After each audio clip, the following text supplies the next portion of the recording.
Hello, my friend. Welcome back to the club. How are you today? Today's episode is a fascinating one. And I'll be honest, it may challenge the way some of us have thought about certain traditions in the church. Certainly has done that for me.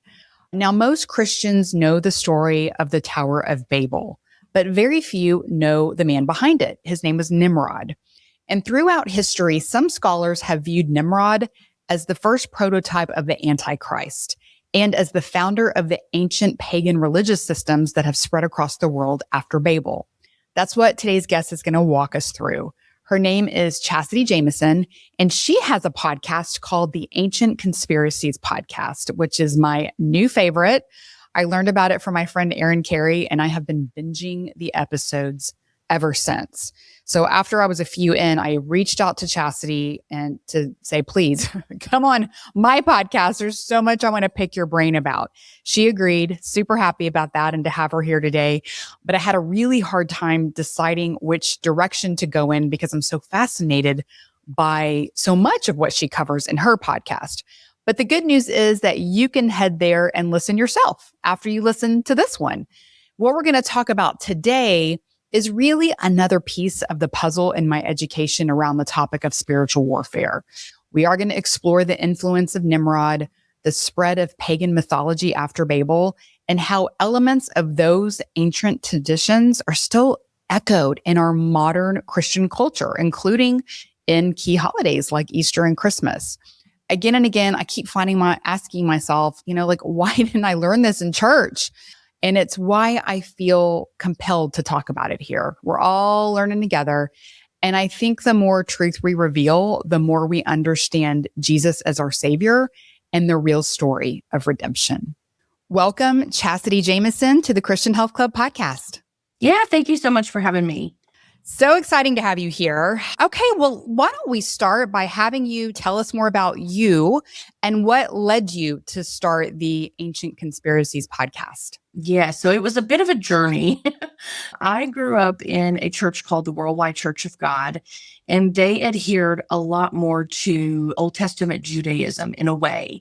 We went to Sabbath on Saturday, and we observed all of the Jewish feasts. So we did Passover and unleavened bread and all of the things, tabernacles, trumpets, all the things. And then we also didn't eat any food that was unclean. We really did adhere to kind of Old Testament law and prophecy and in a way. And then when I was about 13, the church split. And so this became an identity crisis for me because when the church split, the main pastor passed away and his son took over. And when his son took over, he started promoting ideas like that we weren't going to go to hell for eating a piece of bacon or erecting a Christmas tree or doing these kind of things. And according to the teachings, my whole life, those things had been considered pagan. And so I had this kind of identity crisis at age 13 where I had to figure out what was truth. So have what we've been doing all this time been the truth, or is this the truth? And I knew growing up because I was pulled from school for Valentine's parties and St. Patrick's Day parties. Like I wasn't even allowed to participate in those things because they were pagan. And you have an identity crisis even in that as a child of going, but I'm a Christian and they're a Christian, but we're doing different things. Like, how does that work? And so at this moment when the church split, that was kind of the final straw for me. And I decided at that point to go in search of truth myself. And so I pretty much pulled back from the church at that point and said, I'm going to figure it out on my own, and ended up going into Pentecostal type church services, which was radically different from what I grew up in. So I kind of had this back and forth perspective. And then, of course, as I grew, I started wondering, where do certain things fit in the scripture? For me, in the beginning, in my teenage years, I had some paranormal activity happen to me. And of course, I'd always been deeply Christian. My family was Christian. There was nothing in my life that would have attracted this behavior. And so that drew a curiosity in me of, where does this come from? And how does this fit into the narrative of the Bible? And so I became curious about things like aliens and fallen angels, and where did the giants come from in scripture? And that fueled my curiosity to learn about those things and make them fit into the biblical narrative. And then in my 20s, I had this aha moment where I came back to go, what do Easter eggs and bunnies have to do with the resurrection of Christ? Or what do Christmas trees and Santa Claus and elves have to do with the birth of Christ? And so that fueled me into that realm of figuring it out. And because of my curiosity of conspiracies and my love of God and the Bible, I decided to merge the two and share what I was finding. And that was the birth of my podcast, really. Wow. What a story, and what an organic way that led you there. Mm-hmm. Truly just the curiosity and, oh man, this is why it's so good. And as I mentioned in the intro, I just had a really hard time deciding which way to go because, we could cover so many topics today, but I thought that we might look at just the kind of the roots of paganism, how it's infiltrated, our traditions today, which is just kind of lines up with everything you just said. So let's start. We're going to start at the Tower of Babel, because I think, most Christians have heard of that, but they may not know much about the man behind it. And that's pretty significant. So let's talk about that. His name is Nimrod. Mm-hmm. Why is he such a significant figure in biblical and ancient history? Yeah, this is really incredible to me. And it was kind of incredible in my studies. And right now, of course, I'm going through the Torah and I'm at this kind of point in the story. There's a lot of significant things that happen in the beginning. The flood is a massive one. And we're told that before the flood, there were these fallen angels that came and they gifted mankind with knowledge. And then they advanced the wickedness that was on earth. And so God brought the flood. And then immediately after the flood, what we see is the Tower of Babel incident. So Nimrod rises to power, and he's of the lineage of Ham. All of the lineage of Ham came to be deeply kind of pagan. So you have the Egyptians came from Ham. You have the Babylonians. Nimrod came from the descendants of Ham. And then you have the Canaanites. That's where we get the Canaanites. They came from Canaan, who came from Ham. And so Nimrod rises to power, and there's speculation throughout various secret societies and organizations like the Freemasons that the knowledge that was given in the pre-flood world in the days of Noah was preserved on pillars of stone that survived the flood. And then this was then found after the flood and brought to Nimrod. And that's how he gained his presence on earth. There was also speculations that I talk about in various extra biblical books that the garments that were given to Adam and Eve in the Garden of Eden by God were saved and passed down. And they ended up in the hands of Noah, who preserved them on the ark during the flood. And then they ended up getting stolen by Ham, after the flood. This was this weird story that we're told after the flood where Noah gets off, he plants a vineyard, and then he becomes drunk, and Ham stumbles in and sees his nakedness. And so there's speculation in that story and some of the translations of some of those words that this might have been the moment that he stole the garments.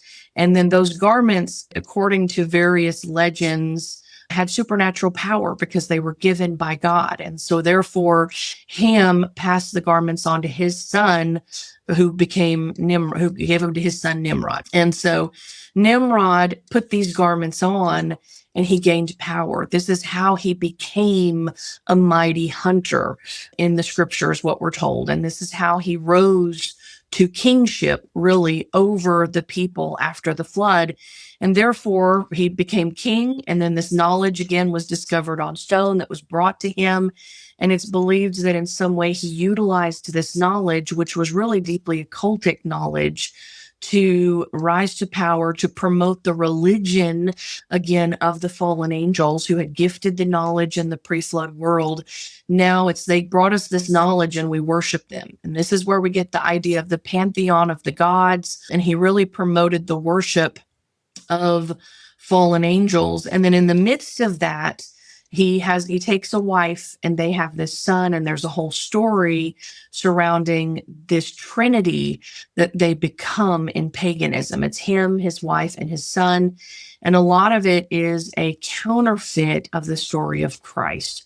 So, and we see that trickle all the way down throughout history. And I know we're going to get to some of those topics in a minute. Yeah. Wow. Okay.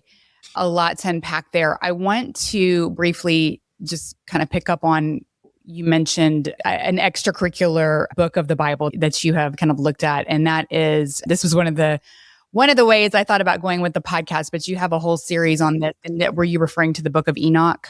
Yes, Enoch. And then there's also Jubilees in Jasher. Jasher is another one where they talk about the knowledge. I think it was Jasher being found and brought to Nimrod.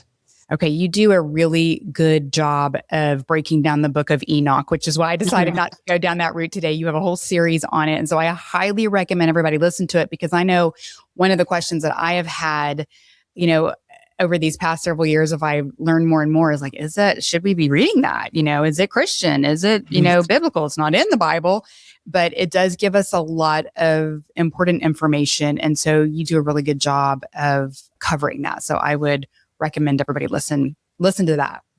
Okay, I'm so glad we're going to talk about this knowledge, because it's not something I've covered. It's not an angle I've covered here on the podcast before, but I'd like to know more about that. What is this forbidden knowledge? What are we talking about here? Why was it considered dangerous? Why weren't these fallen angels supposed to share it with us? Why didn't God want us to have this knowledge? Okay, so basically, this knowledge that was brought by the fallen angels was to lead mankind astray and into rebellion against God. That's really what it was. So when we think about what that looks like in the world today, which is really kind of a descendant of that knowledge, is when we're taught to look inward, that we have the power in ourselves. I mean, this was the original temptation in the Garden of Eden, that if you eat of this tree of knowledge, you will be like God. And that is still the temptation that we have today. And that's what they brought to mankind. They said, we're going to give you heavenly knowledge. And this knowledge really was corruption. It's all of the things that were taught in the Bible to stay away from. It was sorcery. It was witchcraft. It was necromancy, accessing the spiritual realm. And that spiritual realm came from the flood of Noah. So again, if we go back to the book of Enoch, it really plays the key role here. We're told in the book of Enoch that the fallen angels came down and mated with the women of earth. And we see that in Genesis chapter 6 as well. So Enoch expounds on Genesis chapter 6. And when they mated with the women of earth, they birthed a race of giants. It was the culmination of heaven and earth coming together. And these giants were absolutely wicked. And they, again, advanced the wickedness on earth. And then when the flood happened, God cursed the fallen angels for what they'd done, but he also cursed their offspring, the giants. Because they were born of heavenly fathers, angels, they were not mortal. They had spirits that were eternal, but because they also came from earthly women, mortals, their bodies were mortals that would die. And so what happens is their bodies died in the flood, but their spirits were eternal and remained. And God told the giants that because they were born on earth, they would never know the heavenly realm because they were wicked. And therefore on earth is where they would stay. And this is where we get the demonic realm. The demonic realm are the spirits of the giants that were born of this union that happened in Genesis 6. So when we get to the knowledge that was given, a lot of the knowledge that was given to mankind by the fallen angels, which later carried on after the flood, was how to access the spiritual realm and gain more knowledge from these nefarious spirits, the spirits of the quote unquote gods. And this is what transcends into idol worship in the Old Testament. All of this is them trying to gain access and worship these deities. And in the midst of that, they also taught mankind drug usage. And this is where we get things we see now like ayahuasca, things that directly allow people to access spiritual realm. We get warfare. They taught mankind how to make weapons. They taught women how to do cosmetics for prostitution. It was all lust-based or flesh-based things, how to gain power through war, lust through cosmetics, and then also this occult knowledge that was how to access the spiritual realm, witchcraft, necromancy, all these things. And this is what was brought back in Babylon, that Nimrod reinstituted as the religion of Babylon. And it was a religion that was opposed to the religion that God had given mankind. Okay. Wow. You explained that so well. And I'm so glad you cleared that up, because a lot of questions that I've gotten, a question I get a lot related to this is, okay, what I thought, the flood, why didn't the flood just wipe everybody out? Right. And why do we still have these giants that live after the flood and such? So that was a great explanation that I hadn't heard put that way, or that we haven't discussed here. So really helpful connecting those dots. Okay, so this knowledge is also what's led to, like, with the pharmakia, right? Like, what's now we would call the medical, your kind of modern medical, pharmaceuticals, if you will. Very interesting. So this knowledge was propagated, through history, and what I've learned is that it became guarded by certain groups who use it to consolidate their power. And so this is kind of where we see these secret societies forming around this knowledge, trying to preserve this knowledge. So how did these ideas and this knowledge eventually evolve into these secret societies or these elite groups that claim to access it?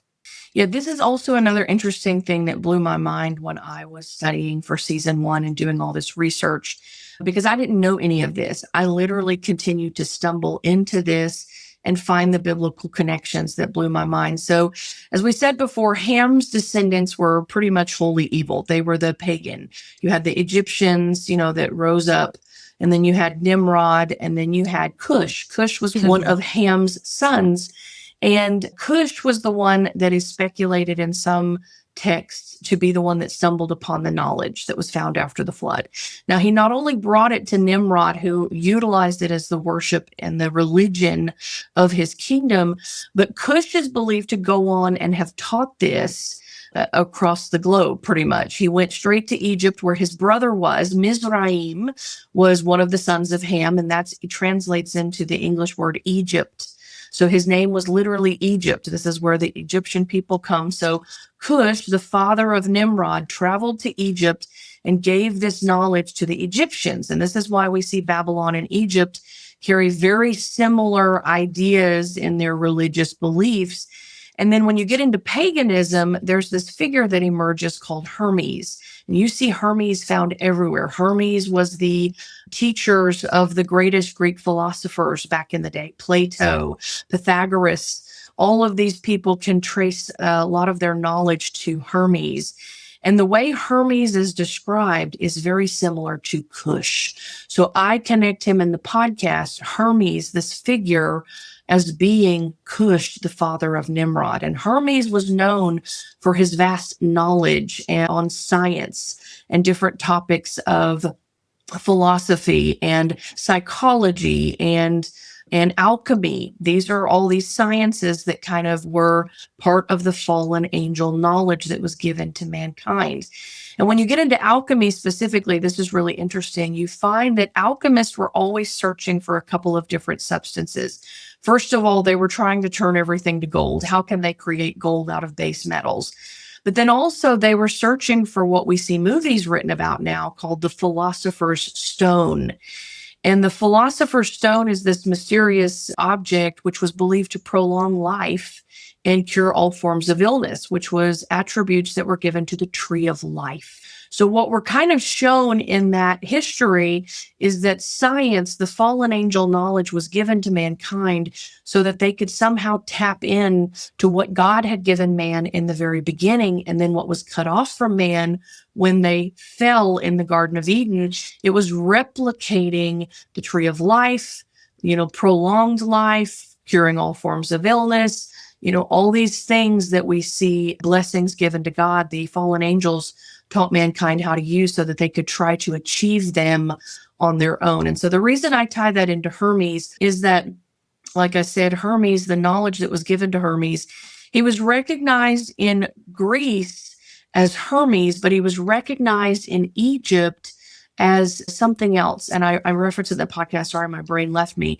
But together, because both cultures recognized that he was the same person, that he became known as Hermes Trismegistus, which meant they both called him that. So it was the same person that traveled from Babylon when he gave the knowledge to Nimrod to Egypt, and then he later settled in Greece. So that's why all three of these cultures have the same information that was given. And the ramifications, the rippling effect of the knowledge that Hermes gave was that it got adopted into these secret societies and were taught in very kind of cultish groups. So you see the philosophers of the day. And then it was also taught some of the more pagan understandings, the spiritual understandings were taught in the Chaldeans, which was the Babylonian sages, the religion of Babylon. They were the priests. It was also taught in the priests and the religions of Egypt.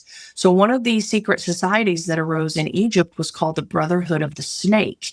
And so that's one of the very first quote unquote secret societies that preserved more of the hidden knowledge that wasn't really familiar, because most of the world were believers in God. You still had two other sons of Noah who kind of followed after God. And so they preserved this knowledge. And then what ends up happening is in the medieval period, it was known as sorcery. Some of this hidden knowledge that was preserved among secret societies or deeply pagan religions. But then when we get to the 17th century, this is where the transition happens. It went from being sorcery to being science. And so the Rosicrucians are a secret society that came out of the 17th century who literally claimed to themselves to be the last of the sorcerers and the first of the scientists. And that's why we see today that there is a war that happens between science and religion, because science often leans heavily on pagan ideals that are anti-God, evolution versus creation, and these types of things. So we see this is the tail end of that knowledge that we have today. And that ties into the end times where the nations are deceived because of the sorceries of Babylon. That knowledge lived on, and we all are familiar with it in one form or another. Wow. Yeah. Okay. That's so much interest there. Well, how do like the Freemasons and the Illuminati, where do they fit in on this spectrum? Well, the Freemasons and I don't know about the Illuminati per se, but the Freemasons for sure restored that information. They claim to have gained their knowledge and insight from ancient Egypt. So they basically adopted the Egyptian religion and really the Babylonian religion, because like I said, they kind of go hand in hand. They were both given at the same point in history through Hermes, who was the father of Nimrod, but the brother of Egypt. And so this knowledge they took and brought, and they claim that Nimrod was the first Mason on Earth. So basically, he utilized the same knowledge that they had, and he built the Tower of Babel through this knowledge because it was science. Well, again, what we consider scientific, advanced technology kind of knowledge for their period in time. So the Freemasons still carry over not only the knowledge and the history that stemmed from Nimrod, they are the ones that promoted that the knowledge was preserved on stone, and they reinforced that it was brought to Nimrod after the flood, but that he became the first Mason and he instituted this religion after the flood that they still utilize today. And there are occult practices even that tie to the inauguration of U.S. presidents that could be seen as Masonic, which stem deeply from Egyptian religious practices. Yeah, that's what is really fascinating. Do you recall offhand any more of these kind of the way that those occult practices have kind of snuck into our modern day lives as far as these leaders, that like your, presidents, your kings and your queens, the royalty, some top political leaders around the world and the bankers and the such. We hear about those kind of originals at the 13 families that basically run the world. Do you have any, I don't know, you have any scoop on that? Yeah, totally. Well, the Illuminati, when you go back to the Illuminati, the Illuminati bloodlines are those 13 bloodlines that are often referenced. And what we know from the Tower of Babel, again, this was a pivotal moment in the history of the world, is that Nimrod was somehow able, and it's speculated, there's a lot of speculation as to how this happened, but he utilized that knowledge to somehow bring forth the giants back on earth, because there were giants in the Old Testament. They weren't just secluded to the pre-flood world. And so the giants ended up on the world again in the New Testament, and it's widely believed, of course, they mixed and mingled with the Canaanites. When you look at the Canaanite genealogy in Scripture, a lot of them are tribes of the giants that we know from the Old Testament. So it's widely believed that the giants intermarried among the descendants of Canaan after the flood, and then they preserved their bloodline. So I talk about this again in the early episodes of the first season of my podcast, how the bloodlines were preserved. So you have two things that come down before the flood and after the flood. When the fallen angels came in the days of the flood, according to the book of Enoch, they not only brought knowledge, but they also mixed genetics to make the giants. And this is exactly what we see happen after the flood, after the Tower of Babel. The knowledge come back, and somehow the genetics come back too, because we have giants appear again. We see the evidence of the knowledge today in our science. Like I can trace directly to different sciences and tell you that those originated in fallen angel knowledge. But the genetics survived as well. Those giants didn't just die off and that was the end. They intermarried amongst people. And in the Old Testament, they were still worshiped as gods. And when they died, they were idols erected, and they were still worshiped as the quote unquote gods. And then what ended up happening is the more they intermarried with humanity, the less giant they looked and the more like us they looked. And so how do you still distinguish yourself as the gods other than elevating yourself as gods on earth? And so it's my belief that these became the royal bloodlines that spanned the earth. And you see in Egypt, the pharaohs, or in certain Asian countries, that their leader is considered a descendant of the gods. You see this consistently. These were the gods. They were endowed with the gods. And so we see this across the religious realm in the kings and queens. But then also nowadays, kings and queens have kind of died out. We don't have a whole lot of those going around like they were at one point in history. So now we see them more in the elite bloodline. So we talk about the global elite, the Illuminati bloodlines who came from these certain families.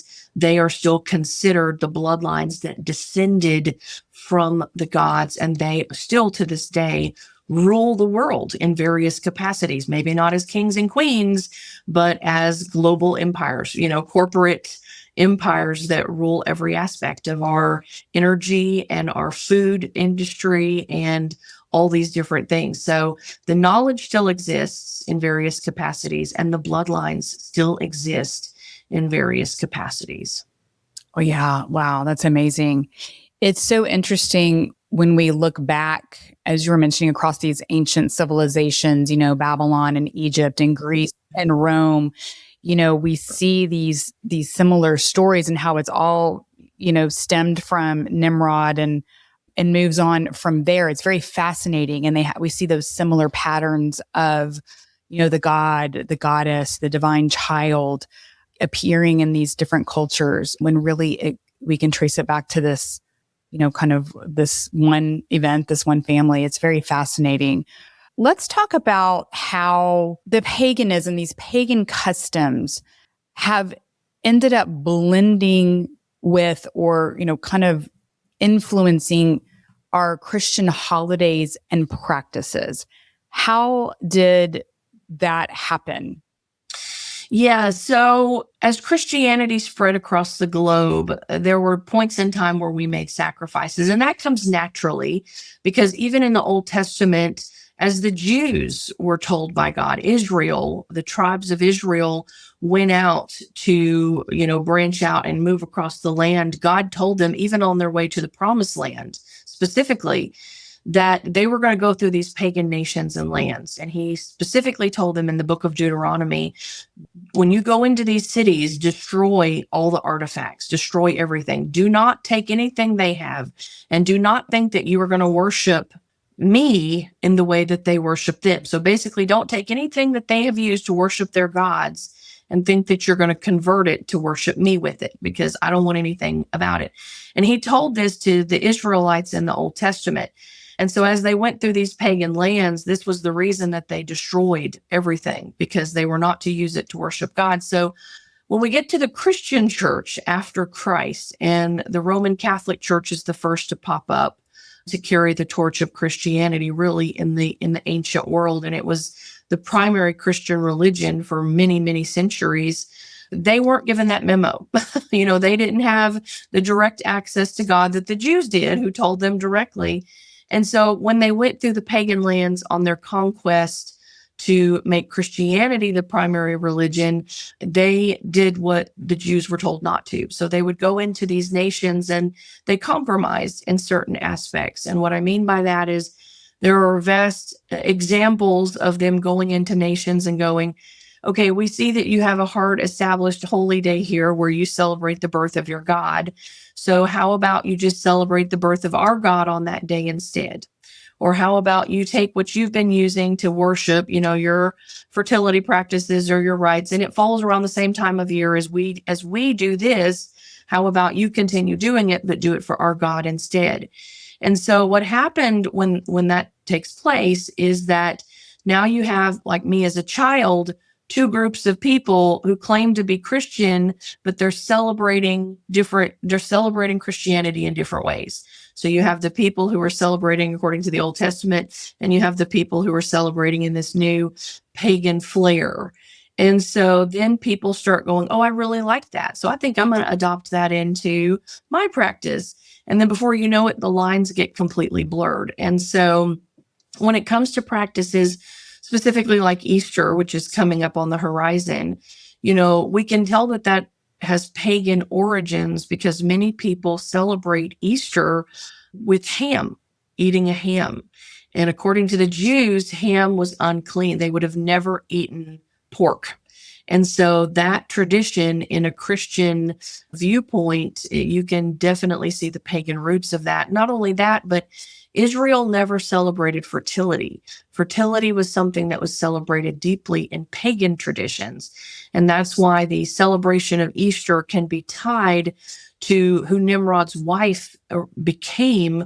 One of the names that she went by was Ishtar, which is where we get the translation of Easter. And she was revered in the ancient world for supernaturally conceiving her son. And that's why her fertility was celebrated. Her eggs were celebrated, because the story goes that Nimrod died, and after his death, she becomes supernaturally pregnant with her son, who becomes his reincarnation. And so this is a pagan counterfeit of what we see the story of Mary, who was supernaturally impregnated by the Holy Spirit and gave birth to Christ. This is the pagan counterfeit of that. So we see this in the earliest, pagan stories. And that's where we get these pagan ties that have trickled down and have kind of merged in with Christianity, because we compromised over time. I mean, this is so wild. I mean, this is going to be the first time a lot of people have heard something like this. Some people will be like, oh yeah, I've been, I've known this a long time, but this is going to be the first time other people have ever heard this, and make them question, like we have Easter egg hunts at our church. Right. Yeah. I mean, and it's really so shocking. And of course, I mean, I hate to say it, but this is how we celebrated Easter in my house. Mm-hmm. Like, again, this has been news to me in the last few years. And so it's shocking. yeah, and it's like I want to just kick myself. Like, why am I not a more? Why haven't I been a more critical thinker? On Yeah. this, it's so crazy. But like, just okay with the ham thing. So this is interesting. This is one of the kind of touchiest, hottest topics that I've kind of discussed over the years here, and I've interviewed a lot of Christian health experts, if you will, and there's a dividing line between people that think we should follow the Leviticus dietary and the Old Testament dietary laws, and then people who say, well, Jesus declared all foods clean. That doesn't matter.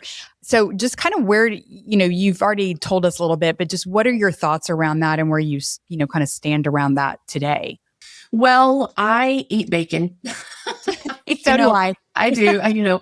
And to be honest, like I said, I haven't divin deep enough into that to have a specific opinion on the Levitical dietary. And that's another reason why right now I am working towards studying the Torah. And that's going to become my next season, is going back, because I really want to find some understanding around why this was shared. I mean, I understand they were unclean animals and they were, the scavengers of the earth. And this is why, they're also known even today to harbinge, parasites and these kind of things. And I understand that aspect of it, but I can't help but wonder if there was a deeper meaning that we are overseeing, because we tend to do that. We tend to do that as a culture. Like I said, even in some of our Christian practices, we don't see the original intent. And so my hope in going through the Torah is to gain a better understanding of that, which I don't have right now. So I can't really speak to that. And I would love to hear other opinions about people who have studied it, because it is a controversial topic. And one of the things that I say, and I feel like it's important to share here, is even though I talk on my podcast about the pagan origins of things, and I expose a lot of the paganism in the world around us, which is everywhere. It's in the United States government. It's in our religions, not only Christianity, but also Judaism. I mean, anywhere you look, pagan influence is abundant. I try to always remind people to give themselves grace, and that we have been under a great deception. We're told that the deceiver is out in the world, and he has done a really good job, at deceiving the world in a variety of aspects, and Christianity is not immune to that. And so we just have to give ourselves grace and realize that once we recognize, then we can start working towards changing it. And that is a process. You're not going to cut everything out overnight. I always encourage my listeners that we are all in various stages of learning, and then we're also all in various stages of implementing what we've learned. And so I encourage grace in a lot of things. Yes, absolutely. I'm so glad you said that, because it could be alarming, for somebody to hear this and then be like, oh my gosh, how do I change that? My kids are, expecting their Easter eggs. But with the ham thing, like that becoming the primary traditional Easter meal, I mean, it doesn't even make sense, because Jesus was Jewish and he wouldn't have eaten ham, period. I don't think he would have eaten pork anyway, even after he declared all foods clean. That was like ingrained in him, right? He wouldn't have eaten pork. So it just doesn't even make sense to have ham. So why do we have ham? Well, ham is connected to pagan tradition. It's believed that the son that Ishtar birthed went on to be gored by a wild boar and was killed. That was the way he was killed, was by a wild boar. And this is why ham is traditionally celebrated. This not only went on to be the time period where his conception was observed, which is where we get the bunnies and the eggs and the fertility part of it, but this was also in a response to his death. And this is why it connects to Passover, which is the death, burial, and resurrection of Christ. So again, it lines up, and they've merged a hodgepodge of things into one celebration. But that's where we get the ham from. We get ham from pagan tradition, where her son, the son of the pagan god, was gored by a wild boar, and now they feast on boar, or pig, hog, whatever, ham, in memory of that event. That is so wild. Okay. And then obviously, like you said, the eggs and the rabbits are just part of the signs of fertility. Is there any more like details around that are kind of interesting or revealing here? Well, yes, it was specifically pertaining to Easter. There was Ishtar had her people practice a sunrise service, and she was known as kind of the god of dawn, whereas Nimrod was the sun god. He was the sun god. In every pagan civilization, there's always a sun god. He was it. And then this son that they had was the son of God, the son of Nimrod, the son of the pagan god, again, the counterfeit of Christ. And so her conception, the story that is behind her conception in Egypt specifically, because again, remember, this knowledge was passed between Babylon and Egypt. So they both share the same stories. In Egypt, he became known as Osiris and his wife Isis, and then they had their son Horus.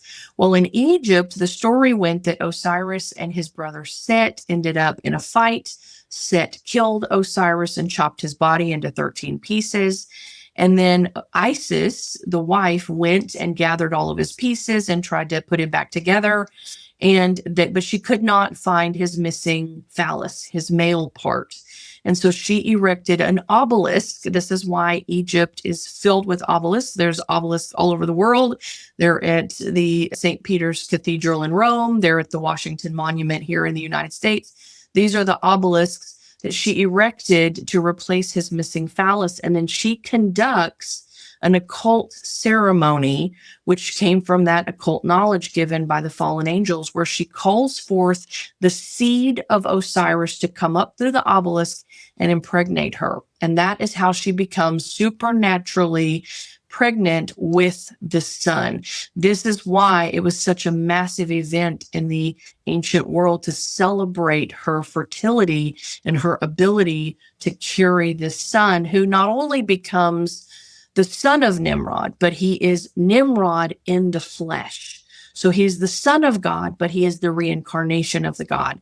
In the same way that Christ is known as the Son of God, but he is also God. It's a pagan counterfeit, almost virtually identical.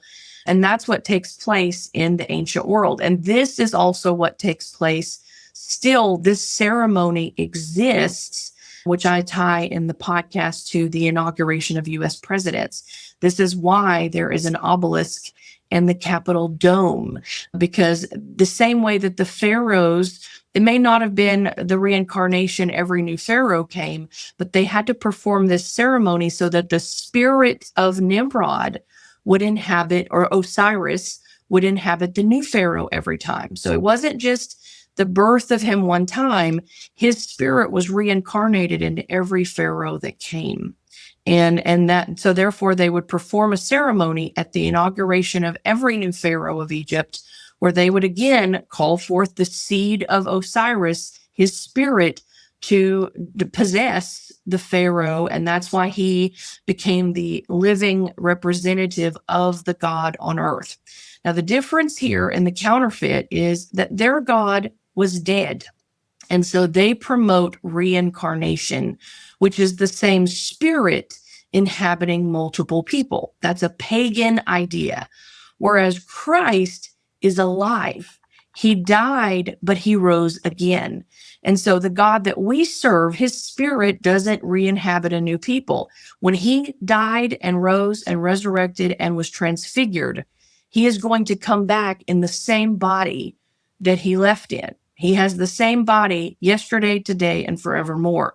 So we serve a living God, where they serve a God who died, whose spirit continues to reincarnate on earth. And this ties into the inauguration of US presidents, where they, again, it's believed that they perform a version of this ceremony where the spirit comes forth out of the obelisk and descends onto the Capitol rotunda, the dome, where the new president is endowed with the spirits of the gods. Now, that's not to say our president is possessed or a demonic or works for nefarious purposes, but we do have Christian people in positions of power, but they are also led and allowed in those positions because they have to, in some way, submit to the powers of earth, those Illuminati bloodlines. And so that's why they continue to perform this ceremony.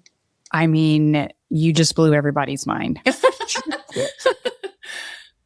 you just blew mine.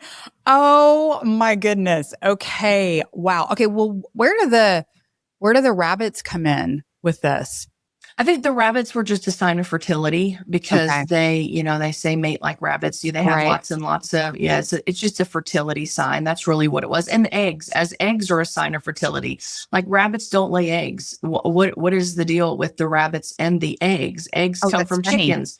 Rabbits have live babies. And so again, these are just symbols of fertility that are associated with the practice. Yeah. Oh my gosh. This is just so fascinating. Can we talk a little bit about Christmas and some of the pagan traditions that have been infiltrated there? Yes. So if we go back to her conception, if she conceived Nimrod's son around this time of year, 9 months later would be his birth, which would be in the dead of winter, the winter solstice. And when you think about how this translates into pagan cultures, as I said earlier, Nimrod was considered the sun god. He was worshipped as the sun. This is why we have various sun worshiping pagan civilizations throughout history. And so when you get to the winter solstice is the shortest day of the year where the sun only, is barely there. And so they interpreted this, ancient cultures, as the death of the sun and his rebirth. So that's also the point when the sun starts coming up more and the daylights grow longer and the sun is reborn. And so they also interpret this time of year as the death and the birth of their sun god, which correlates to his conception in Easter. He's born in the dead of winter in December. Now, there are also various traditions surrounding Christmas about the tree. Evergreen trees were, again, a sign of fertility because they were green even throughout the dead of winter. And then the six-pointed star that we often put on top of the tree is found in very ancient Sumerian tablets on stone that Ishtar, that was her sign, the six-pointed star.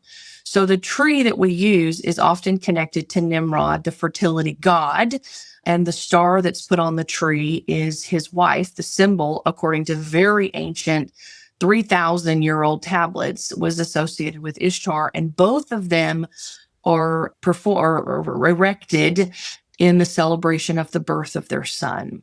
And so that's how we get the Christmas traditions. And then also the Santa and elves and those kind of things are all tied to Odin, who became the Nordic version of Nimrod. In Norse tradition, if you look at the traditions of Odin and Thor and these kind of things, that was Nimrod and his son in Norse mythology, whereas Osiris and Horus were in Egypt, and then you have Jupiter and Saturn and these kind of things in Rome.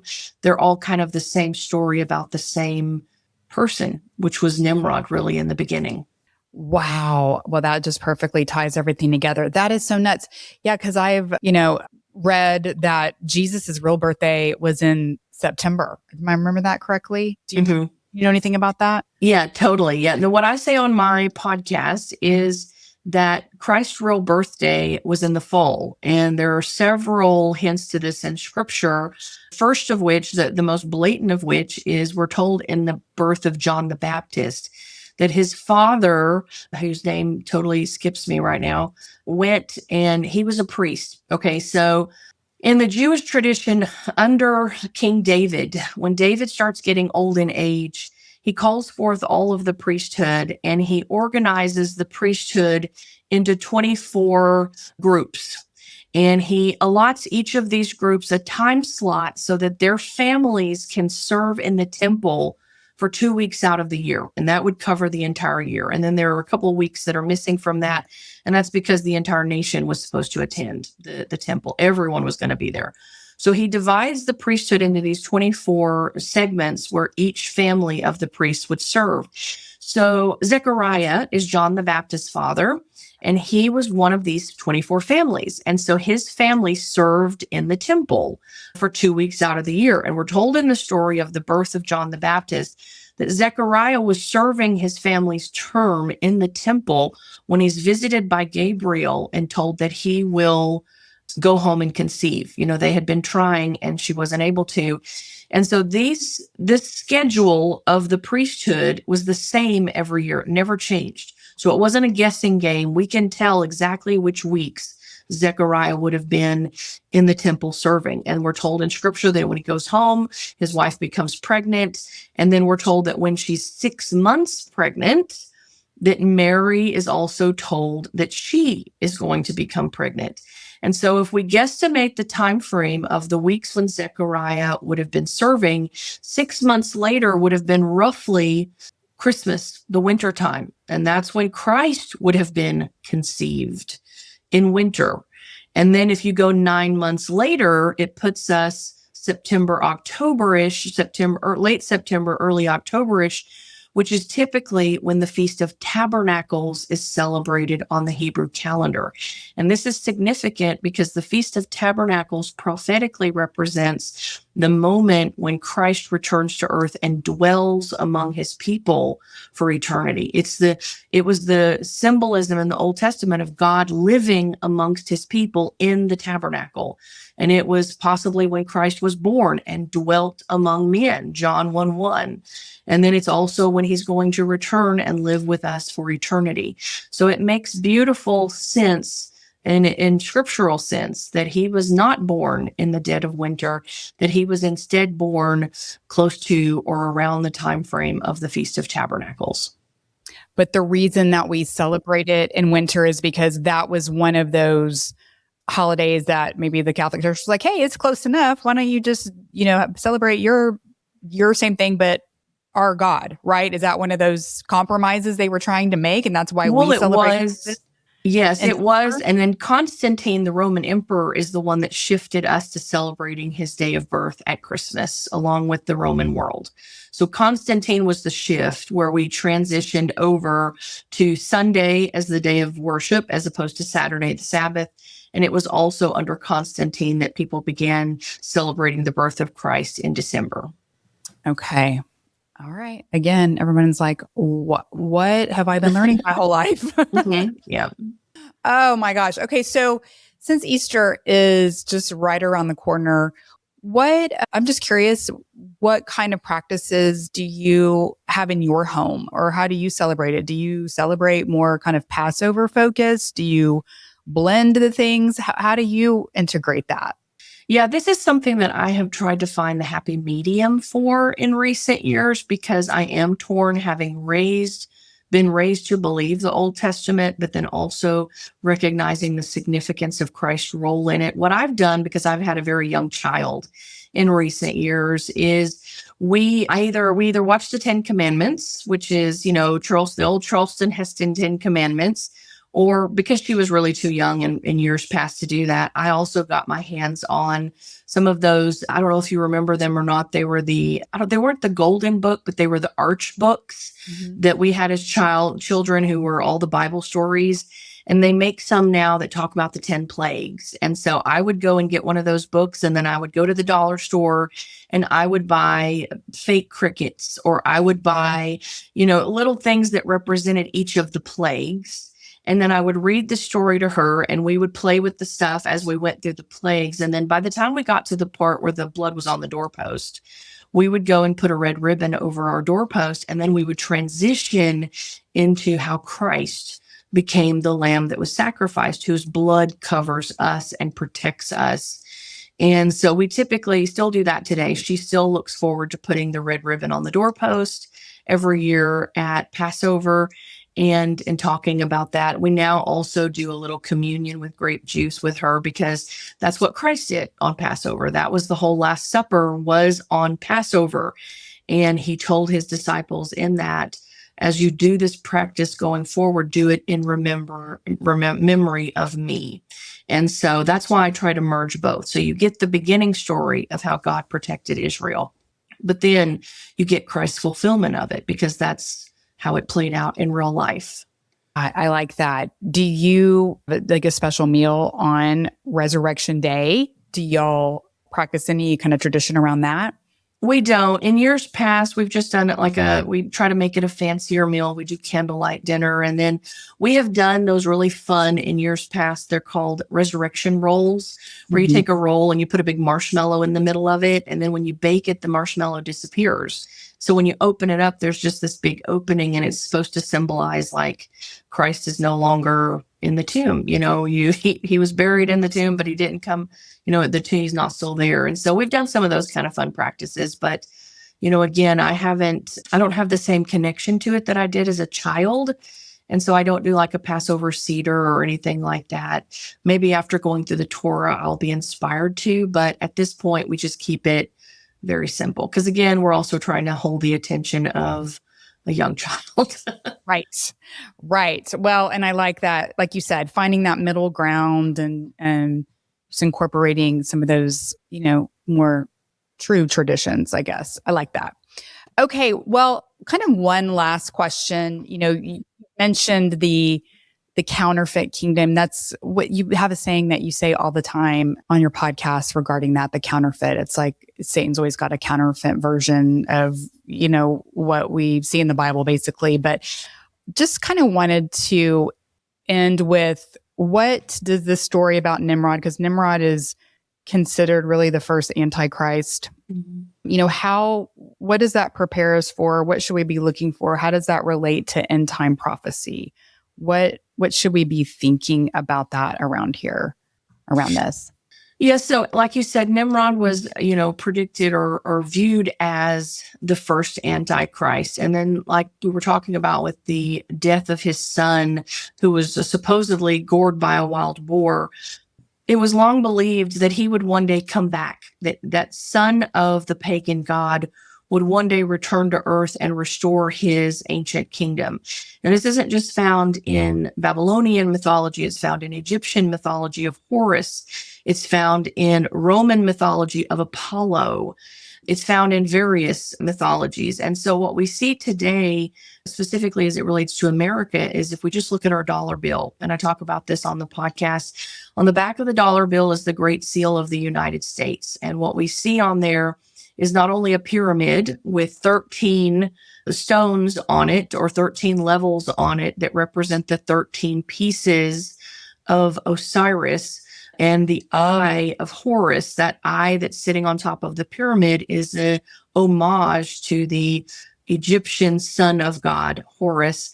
But then you see the phrase underneath it that says Novus Ordo Seclorum. And this was a pagan prophecy that was given by the priestess of Apollo back in the day, the pagan son of God in Rome, who basically claims that he would one day come again and restore his kingdom under a new world order. That's what that means. It really means a new order of the ages.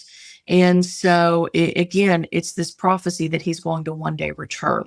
And why is this on the back of the dollar bill? Why are we paying homage to an ancient pagan deity and saying that he will one day come again? And it was through the symbolism of his Egyptian identity, Horus, and also his Roman identity, Apollo.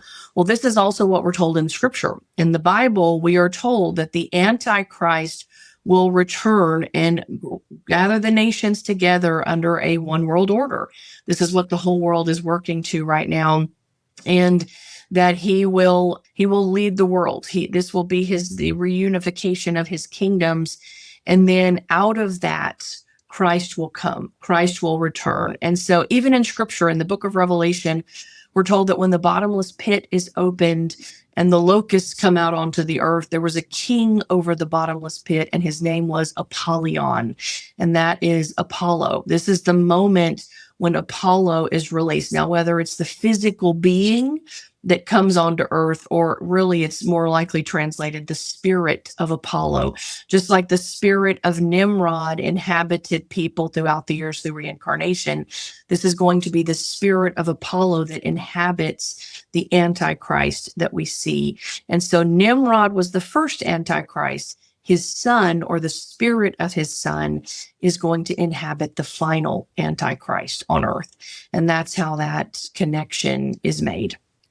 So fascinating. Okay, everybody, that you just got like the taste, the appetizer of Chastity's podcast today. I mean, it will blow your mind. It is so well researched, so tied to, biblical history. It is so educational and interesting and fascinating. So if you want more, that is where you find it. Before I let you go today, I have to ask you the anchor questions I ask all my guests. And the first is, what is your anchor meal? So it's a meal that you go to over and over, you make all the time. Okay, so we have a couple of them. Friday nights are pizza night every night all year long. So that is one of our anchor meals that we do every week. But one of the things that we do in the summer, which reminded me of this because we just had it for the first time this year, yesterday, my daughter and I absolutely love bruschetta, and we could eat it pretty much all summer long, every day of the week. And we load it up with fresh mozzarella and avocado and balsamic glaze. And so bruschetta is definitely our go-to treat all summer long. Oh, delicious. And I know we've been having such warm weather in Texas. It feels Yes, totally. feels like summer. Okay. What is your anchor verse? So life verse, favorite Bible verse, one that's resonating with you presently. Yeah, so this one is one that it's kind of unusual, but it's one that I have had for so many years, and it continues to be relevant for every phase of my life. And it's Philippians 4:12. A lot of people know Philippians 4:13, but something in years past, decades ago, when I heard this, it just resonated with me. And Philippians 4:12 says, I have learned to be content. Or it starts off by saying, I know what it is to have plenty, and I know what it is to be in need. I have learned to be content in any and every situation, whether well-fed or hungry, whether living in plenty or in need, for I can do all things through Christ who gives me strength. And the thing that resonated so heavily with me in that verse many years ago was the phrase, I have learned. I have learned to be content. It didn't just come naturally. You're just not happy when you are hurting or when you are in need or when you are here. You have to learn to be content where you are because we are given Christ's strength to do so. And of course, now in this season for me personally of transition in various aspects of my life, I am still practicing learning to be content regardless of what season God has me in.